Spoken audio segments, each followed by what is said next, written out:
leen ko ngeen nekk benn te itam li nu leen doon wax nu fàttali leen ko am na koo xam ni gàggantiku ci mbedd du wàllam soo amee kilifa diine am kilifa àdduna di gàggantiku ci mbedd def nga musiba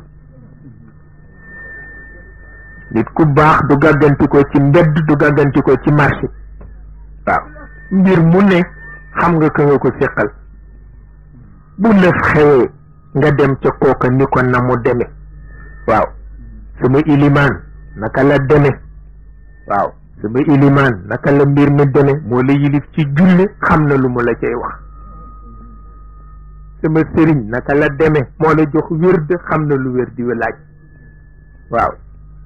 sama sëriñ naka la deme moo la dalal sa xaalu cheikhu xam na lu mu lay wax ci téere bi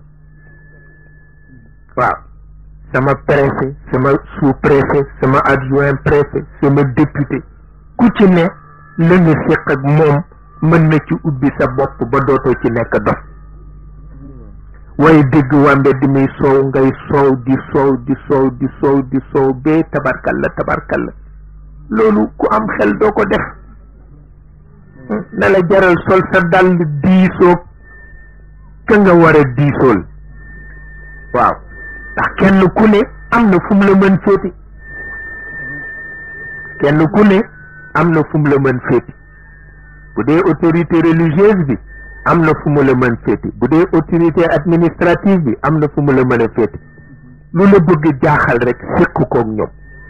daañ ci ubbi sa bopp ba mu yaatu waaye ci mbedd mi di werante dama nekk ci wetu benn atelier bu ñuy liggéeyee maa ngi toog rek di leen déglu ñu nga may wutal man fa ma yem ci njàng waaw waaw